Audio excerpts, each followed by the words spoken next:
Boa noite, pessoal. Boa noite. Aí, ou já está com alguém o microfone aí? Então, representando as mulheres, a Flá TV começa. Bom, Felipe, parabéns pela vitória no Clássico. Queria que você falasse inicialmente da sua visão do jogo, principalmente conversando com muitos torcedores agora após a partida. Foi uma ótica, pelo que deu para entender da maioria, no primeiro tempo, que o Flamengo poderia ter meio que resolvido a parada, e dentro do equilíbrio do segundo tempo, o time soube segurar também o momento de pressão do adversário. Eu queria saber se você concorda com isso e explicasse a sua visão do jogo. Mais uma vez, parabéns pela vitória. Obrigado. Foi um grande jogo. Foi um jogo com uma vitória com nota artística, como diria o treinador que eu tive. Os jogadores estão com um nível de confiança altíssimo, estão muito bem. O time está muito bem. E temos que manter nesse nível, de humildade e concentração, que a temporada nem começou ainda, né? Então, fiquei feliz porque foi um grande primeiro tempo. O time dominou absolutamente em todas as fases do jogo, em todos os momentos do jogo, com e sem bola. Pressão alta, quando teve que baixar o bloco, baixou, todo mundo desceu.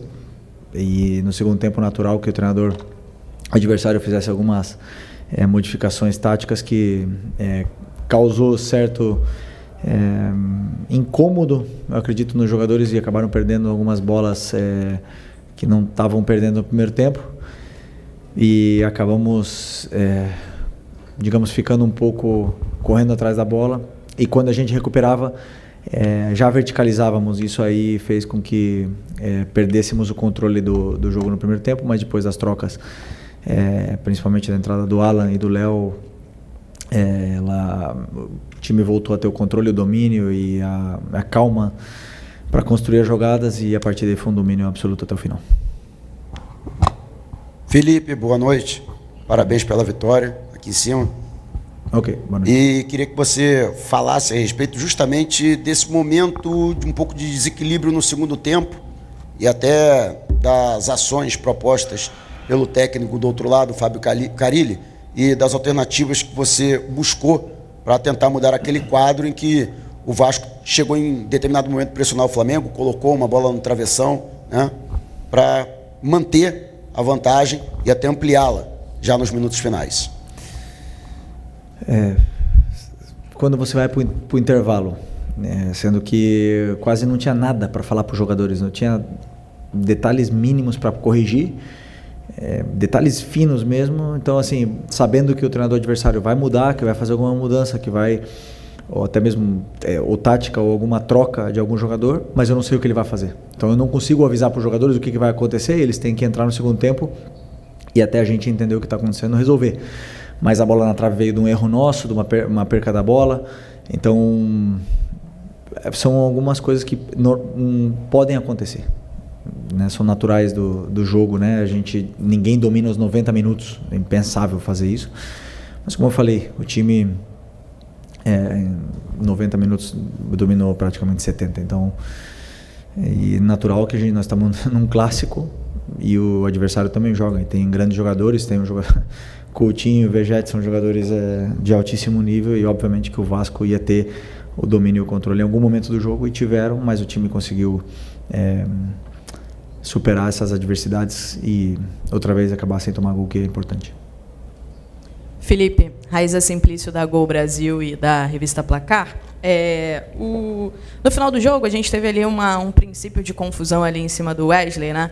Ele estava com a bola, foi dar um passe, virou a cara, e os jogadores do Vasco se sentiram desrespeitados. No final, ele inclusive deu uma entrevista e falou que todo mundo sabe dar passe virando a cara. Ele citou o Coutinho. O Coutinho tem vários passes virando a cara e ficou bravo, né? Ele destacou isso. Eu queria saber qual é a tua opinião, por que tem acontecido isso? Os times estão, de repente, jogando bonito, como você falou, com nota artística, e o adversário, às vezes, se infla, se sente desrespeitado pelo fato do adversário estar jogando bonito. Não, sim, não, mas o jogo foi limpo, absolutamente limpo. No minuto 95 aconteceu essa jogada que o próprio Wesley pediu desculpa. Ele sabe que ele está errado. Eu adoro jovens, moleques que gostam que sejam abusados, que sejam ousados, que vão para cima, mas que não desrespeitem. E isso é normal, eu também fiz muito isso. Já tive na pele dele, já fiz muito isso e depois a gente aprende. Pode ver que não é o Danilo, não é o Léo Ortiz, não são esses jogadores que vão fazer, normalmente são jovens e eles vão passar por isso e dá confusão porque são clássicos. É basicamente isso. Hoje foi um jogo totalmente limpo, respeitoso das duas equipes. Eu contra o Botafogo não posso dizer a mesma coisa, mas hoje não tenho nada para falar, senão respeito o máximo pelos jogadores do Vasco. Vencemos na bola e o jogo foi todo na bola. Oi, Felipe, aqui Sérgio Lobo, TV Globo Sport TV. Você tem uma série de opções de jogadores que jogam pelo lado do campo, obviamente, cada um com a sua característica, e a gente percebe que, você até citou uma vez aqui numa coletiva, o que você escolher, né, você sabe que vai cumprir bem a função. Mas em relação ao Arrascaeta, quando você, por exemplo, ou ele não joga, ou retira ele, como foi hoje durante o jogo, eu estou percebendo que você está, de repente, buscando adaptar ali alguém. Parece que hoje foi o Plata que você fez ali a função, mesmo tendo entrado ali o Luiz Araújo. Você acha que a função da Arrascaeta não diria um problema, mas é uma função ali que você ainda não está bem, você não está bem guardado ali quando você tem que fazer situações e ele não está no jogo ou iniciando ou durante? Vou repetir o que eu falei na outra entrevista. O Arrascaeta, ele é único, um jogador único. Um jogador diferente, um jogador que escolheu estar aqui no seu auge. Nós vimos o melhor Arrascaeta durante muitos anos e agora acho que ele está no auge da carreira de um jogador que 29, 30 anos. Né? Que você se sente bem, você está bem fisicamente e o nível de entendimento de jogo ele é perfeito. Mas eu sempre penso e sempre monto um modelo em função do meu ataque, dos jogadores de ataque que eu tenho disponíveis. E se não tiver a Arrascaeta disponível, eu vou ter que montar uma outra estratégia, como eu venho fazendo quando o Arrascaeta não está no jogo. Então sempre em função primeiro do atacante, do 9, e depois adaptando as peças ao redor disso. Né? Então, se o Arrascaeta não está, tem outros jogadores que podem fazer. Bom, Plata fez nos jogos mais importantes e foi muito bem. Gerson faz. Luiz Araújo faz. Matheus Gonçalves faz a 10. Estou esquecendo. Nico faz. Tem vários jogadores. O Arrascaeta é único, né? Mas eu posso adaptar vários jogadores para jogar nessa função. E até mesmo Michael já fez contra o Fortaleza e Bruno Henrique já fez. Então, eu tenho vários coringas dentro do elenco que eu posso ir mexendo e jogando com essas peças aí que nos dão muito para a equipe. Boa noite, Felipe. Bruno Castanho, Rubro News TV. Primeiro eu queria falar, né, com você sobre essa questão do elenco. Você falou de um jogo que, por um momento, ali perdeu o controle e você faz as substituições, 3 primeiras, depois ainda o Cebolinha que faz um golaço, a importância desse elenco. E uma pergunta individual sobre o Wesley. Você, toda a coletiva aqui é perguntado pelo Wesley, elogia, e de fato o Wesley hoje é o melhor lateral do Brasil e vai ser convocado para a seleção com méritos. Melhorou muito defensivamente, teve muito... Né, hoje ele faz a jogadaça do gol, por exemplo, né, que ele vai pelo corredor central, arrasta e faz o passe para o gol. Mas nessa última, sempre aquele último passe, aquela tomada de decisão, né, do Wesley, que é muito importante para o teu sistema e cria bastante. O que falta para ele ainda mais evoluir e começar a dar mais assistências como a de hoje, por exemplo? Obrigado. O Wesley, momento de forma esplêndido, né? Tá muito bem. E assim, fase defensiva muito boa, tem ajustes que fazer, tem ajustes que melhorar. Ele mesmo pede para treinar esses ajustes que ele precisa fazer. Ele evoluiu muito em alguns aspectos defensivos de defesa da área. Desculpa. E o terço final, todas as ações que ele fez bem. Muitas das vezes não acaba em gol, mas ele fez o cruzamento que eu peço para ele fazer. Na parte do campo que ele está, ele tem que cruzar a bola de uma forma, ele está fazendo. E muitas das vezes os jogadores de área não estão aproveitando, né? E essa frieza na área é uma coisa que eu nunca tive em 38 anos de carreira. 30 anos, quando eu tinha 38 anos eu ainda não tive. Eu tive 20 anos de carreira e nunca tive essa frieza na área. Era um jogador que perdia muitos gols e errava muito o último passe. Mas sempre acreditei, porque nunca me falaram que tipo de passe, ou como dar o passe, ou onde os atacantes iam estar em cada momento. E estamos falando isso pro Wesley, e ele tem feito tudo. Então, tá um momento maravilhoso, e esse momento tá naquele flow, né? Que tudo dá certo e ele tá desfrutando e se divertindo no jogo. E a gente vê que ele tá se divertindo, ele tá feliz, a confiança tá lá em cima, e temos que manter ele nesse momento. Felipe, boa noite. Só desculpa, sobre a questão do elenco ali, das substituições, né, dessa importância desse teu elenco, como o Cebolinha, que voltou hoje e fez um golaço. O elenco do Flamengo é incrível. Já falei muitas vezes, eu acredito firmemente que é o melhor elenco da América. É um elenco altamente qualificado, completo, e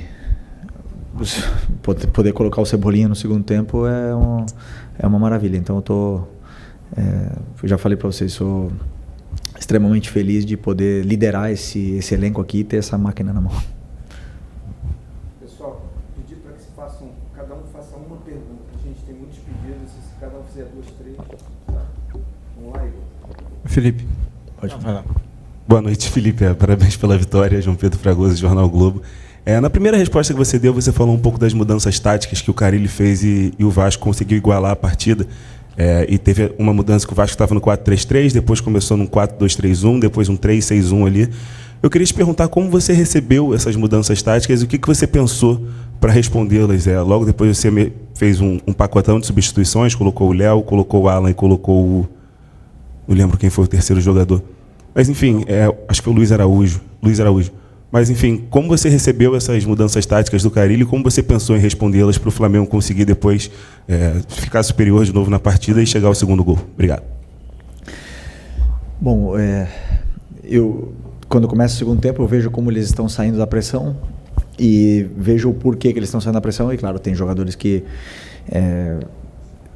o exemplo do Varela, que já tinha falado para mim que a gente já tinha combinado de não jogar mais de 60 minutos, o Arrascaeta, a gente tinha combinado, e esses jogadores eu tô querendo dar, principalmente para o Arrascaeta, essa sequência de jogos para ele poder, porque o Arrasca é um tipo de jogador que ele ganha forma tendo mais minutos, e agora ele já está mais preparado para poder ter essa sequência. Então a gente combinou para tirar, né? Mas esses jogadores não estavam chegando no momento certo, na minha visão ali do banco, para pressionar junto com os outros companheiros que estavam indo. Então, estavam acabando saindo da pressão algumas vezes, nos empurraram para trás, e quando a gente recuperava a bola, a gente não estava conseguindo mantê-la, porque estava tentando acelerar o jogo muito rápido, né? Então, começou a virar um pouco o jogo de ida e volta, isso cansou os jogadores que estavam mais cansados e assim, foi rápido a leitura, mas obviamente que já estava tudo pensado, porque esses jogadores que iam entrar nos dão muito controle, muito volume de jogo, e já com isso já controlamos de novo e já começamos a ter a bola, as chances de gol e o domínio do jogo, né, novamente. Então foi natural. Felipe, boa noite. Igor Siqueira do UOL. Você termina essa Taça Guanabara e também a Supercopa sem perder clássicos, mas ao mesmo tempo você diz que a temporada não começou ainda. Quanto esse desempenho nesses clássicos você está levando para frente para determinar se nesse momento do ano, 16 de fevereiro agora, você tem ou não ter um time titular ou uma tática titular necessariamente, diante da rotatividade que você está propondo ao time?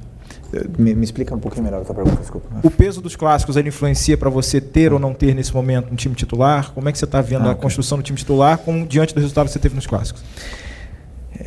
O time titular, ele é feito durante a semana, dependendo do que os jogadores falam para mim no campo. Então eu vejo o que está acontecendo no campo, eu vejo como estão fluindo as coisas, como eles estão se relacionando, a química entre eles, e aí o time titular é decidido aí. Eu não posso nunca decidir um time titular para um jogo daqui a 2 semanas.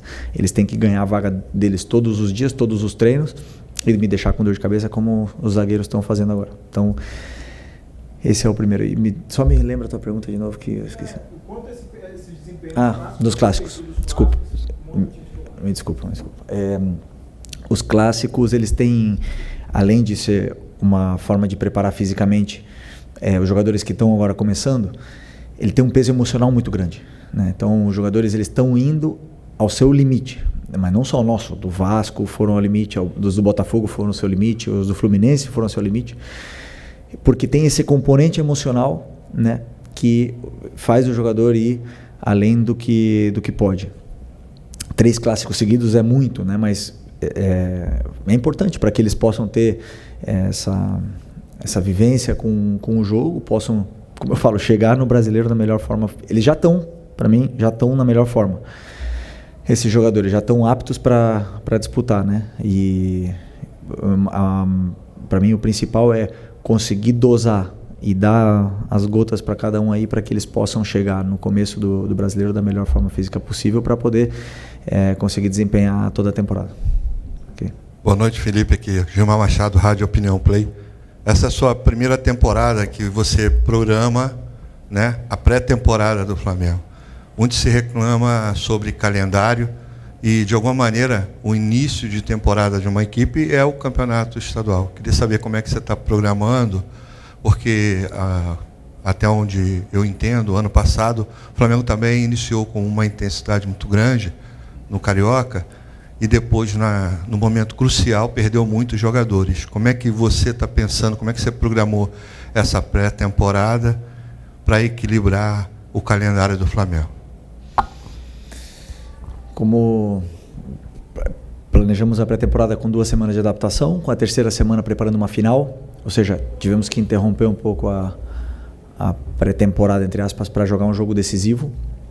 E depois, conforme eu falei para vocês, estou dando minutos para todos os jogadores, tentando dar minutos para todos os jogadores e não sobrecarregando ninguém, né?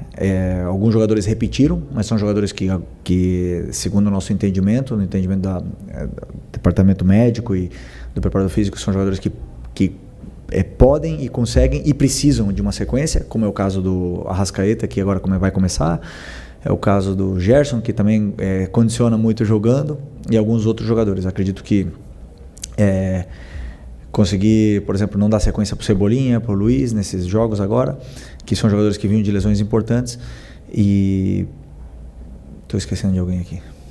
Bom, não sei, agora não lembro quem mais, mas como eu falei, para que agora vamos chegar, vai chegar o jogo do Maricá, depois temos a semifinal, né, se não me engano, é isso? Semifinal e a final. E continuar usando todos esses jogadores para poder chegar bem no começo do Brasileiro e sem ter um time titular, como teu companheiro me perguntou, porque não é que eu tenho um time titular, eu penso sempre em função também do adversário e nas peças que eu vou escolher, e a pré-temporada é isso. Agora, é uma temporada muito longa, com muitos jogos, e obviamente que vão acontecer lesões, como aconteceu o caso do Ayrton Lucas, um trauma, o Juninho trauma, o Alexandre trauma, a lesão muscular como a do Michael. É natural que aconteça no futebol.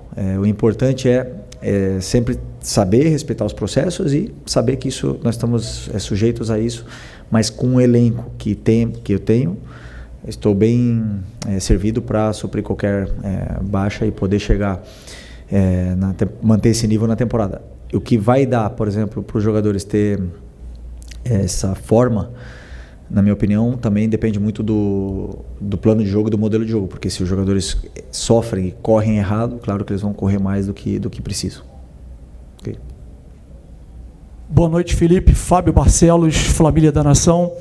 A pergunta é a seguinte: você tem optado por 2 volantes de contenção, que são mais de contenção nesse início de ano, né, que às vezes o Pulgar junto com o Alan, às vezes o Pulgar junto com o Everton Araújo.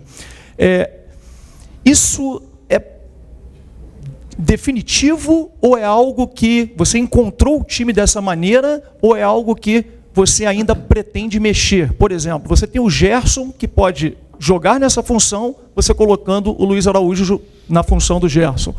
E também o Nico, né? O Nico Dela Cruz. Como é que você enxerga o Nico nesse processo todo? Ele hoje é um segundo volante para você ou um meio armador? Começa de novo. Eu tô um pouco. Começa de novo a tua pergunta, por favor. Estou com a cabeça um pouco. Desculpa. O que eu quis dizer é que você, nesse início de temporada, você jogou com 2... Lembrei. Desculpa. Obrigado. Obrigado. Eu acredito que um time, para brigar por títulos, ele tem que saber dominar 2 sistemas, né? E o meu time jogou com um sistema no passado, o 4-2-3-1, que se converte em 4-4-2, e também jogou no 3-4-3, que também, por momentos, vira 3-5-2. Para jogar com um volante, com 4-3-3, o que eu pensei quando eu cheguei no Flamengo? Vejo o elenco como está montado. Temos 4 volantes, né? E temos o Everton Araújo, temos o Eric Pulgar, temos o Nico, temos o Alan, o Alcaraz, que estava aqui, e o Gerson, que pode jogar de volante, 6 volantes, né? Então, por uma questão natural das coisas, jogar com 2 volantes pelo elenco que está montado, na minha visão, era fundamental, até mesmo pelo equilíbrio que dá com os jogadores que tem com os laterais que nós temos. Então, essa foi a minha primeira reunião para montar o time, ou a estrutura do time foi essa. Mas posso mudar, claro que sim.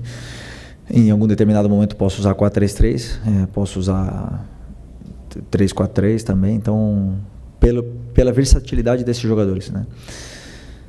Se, por exemplo, jogar 4-3-3, teria que simplesmente tirar um volante e colocar mais um na frente, ou mais um ponta, né, no caso. É uma adaptação, a gente pode fazer perfeitamente, dependendo, como eu te falei, do plano de jogo do adversário. Então, em função do adversário. Então, isso a gente estuda, analisa mas eu acredito que o time está bem encaixado dessa forma, eles estão se sentindo bem, eles se entendem, eles têm relações, e esses 4 volantes treinam junto todas as semanas, inclusive o Gerson treina também às vezes de volante, para criar essas relações e se complementar dentro do campo da forma que eu quero. Respondi? Ou não? Só o Nico. Como é que você vê o Nico? O Nico, eu vejo ele como volante, do lado tanto do Eric, do Alan ou do Everton, e com características diferentes. Ou seja, o Nico me dá coisas que o Alan e o Everton não dão, né? Mas o Everton e o Alan me dão coisas que o Nico não dão. Por exemplo, contra o Fluminense, eu vi que o Everton foi criticado, mas o Everton fez tudo o que o treinador pediu. Eu não pedi para ele dar passes para gol, eu não pedi para ele dar assistência, não. Ele fez tudo o que eu pedi. Então, se o torcedor não entende, mas eu falei para ele, né? Então ele pode ficar absolutamente tranquilo que a característica do jogo que ele tem me dão coisas que eu acho importantes para algum jogo. Então a do Nico tem características, ele é super vertical, olha muito para os jogadores determinantes do time, eles se relacionam bem e sabe sair da pressão com condução. Então ele me dá essas possibilidades para poder adaptar dentro desse modelo. Aqui, Felipe. Aqui. Letícia Marques, do GE. Pegando um gancho também de uma resposta que você falou sobre a zaga já estar te dando dor de cabeça, queria falar um pouquinho do Danilo. Ele jogou já com o Ortiz, jogou com o Léo Pereira, hoje ele teve uma atuação muito boa. Dentre todos os jogadores, ele foi quem mais teve passes certos, por exemplo, assim, trazendo um número. E eu queria saber como é que tem sido para você ver essa opção na zaga e o que tem sido o diferencial para você definir a zaga titular. A formação do adversário também está relacionada? Porque, assim, pensando no Léo Ortiz, ele te entrega uma saída de bola diferente em relação aos outros. Queria saber como é que você está definindo a zaga titular em meio a essa disputa de dor de cabeça. Bom, ainda não tem nada definido, mas a contratação do Danilo é um acerto muito grande por parte do Boto, porque eu acredito que um jogador desse calibre que vem no nosso elenco, um jogador que era titular da seleção brasileira, que era titular da Juventus até dezembro, escolhe vir para o Flamengo, e como eu falei na outras vezes, perdoando muito dinheiro, fazendo um esforço muito grande para poder jogar num clube que ele ama, é muito interessante isso para o Brasil, para o futebol brasileiro primeiro, para o escudo do Flamengo é muito importante que um jogador escolha isso, porque demonstra a grandeza que esse clube está hoje, né, que pode permitir e pode oferecer aos jogadores do nível do Danilo ser campeões. Então isso é muito importante. E a concorrência entre eles é o que vai elevar muito o nível deles, né? Depois eu vou escolher, alguns deles em algum momento vão ficar com certeza brabos comigo, mas Eu sempre digo e penso e acredito firmemente que o campo fala. E se eles estão falando no campo, os 3 estão insubstituíveis, eu vou ter que fazer alguma coisa para os 3 jogarem. Então, assim, depende deles. Simplesmente isso. E eu vou escolher sempre os que me falarem mais no campo. Mas, claro, com tantos jogos, todos eles vão jogar. Oi, filho, aqui. Tudo bem? David Sharp, antenados na jogada. Olha, não tem como não te perguntar sobre o Alcaraz, porque hoje ele acabou com o jogo lá na Premier League. Um gol, uma assistência, 3 passes decisivos, uma grande chance criada e foi a maior nota, jogando como meia. E aí muita gente está falando, né, nas redes sociais, como é que pode o Alcaraz jogar na Premier League, você jogou na Premier League, no Chelsea, e servir para a Premier League desse jeito e não servir aqui para o Brasil, sendo que a Premier League é considerado o campeonato mais forte do mundo, do jeito que é.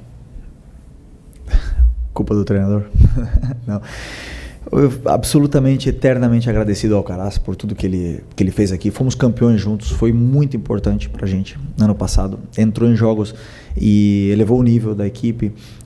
Em alguns momentos não estava tão bem, eu já falei. Em alguns momentos ele mesmo reconhece que não estava tão bem.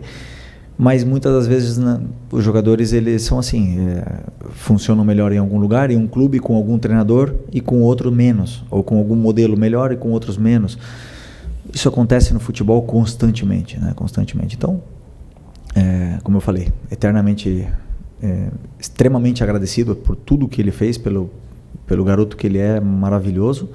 E só posso desejar que ele faça mais gols e mais assistências e que ele vá para a seleção argentina e que seja feliz e que triunfe porque ele merece, porque ele trabalha muito para isso. Então, um cara com ambição e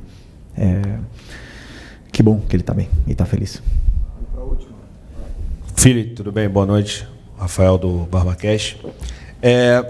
A gente está tendo um campeonato carioca, tudo bem que você está, né, respeitando, mas também usando como pré-temporada, mas existe a possibilidade de não ter nenhum dos 3 grandes nas próximas fases e disputando o campeonato. Você acha que isso de alguma forma desvaloriza o campeonato carioca? Enfim, você já parou para pensar sobre isso?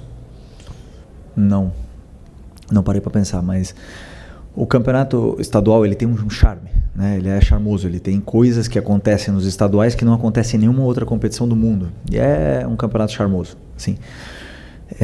E como eu falei outras vezes para vocês, o campeonato estadual nos times grandes ele serve para derrubar o treinador. Se o treinador não ganha, se ganha, não acontece absolutamente nada. Por sorte ou por a diretoria entende que o Campeonato Carioca também serve como uma preparação. Queremos ganhar, mas como a gente falou, vamos tentar não hipotecar a temporada toda em função do Campeonato Carioca, né? Porque ele tem como eu falei, a torcida gosta de ganhar o Campeonato Carioca, ele gosta de disputar. Mas vamos tentar ganhar sem fazer nenhuma loucura, sabendo que o principal objetivo é o Campeonato Brasileiro, a Libertadores, né? Depois a Copa do Brasil, então, e o Mundial que está no meio do ano. Então, assim, que não estejam os times grandes dá mais mérito ainda pro Flamengo, que está jogando com times alternativos, que está revezando todo mundo e estamos classificados ou não? Praticamente, né? Estamos classificados. Isso isso dá muito mérito pro Flamengo. Não é fácil ganhar. Não é fácil que todos os jogadores joguem com times novos, diferentes e todos joguem da mesma forma, entendam o que tem que fazer. Não é fácil. E eles têm uma ambição, a gente vê que estão correndo, estão lutando, estão dando tudo o que tem. E no Campeonato Carioca. Então, assim, a gente não é que não leva a sério, nós levamos a sério, temos muito mérito, e os outros times que não estão nessa fase de classificação não é que não levaram a sério, simplesmente não fizeram a mesma campanha que nós, por isso jogo o mérito aí pro Flamengo.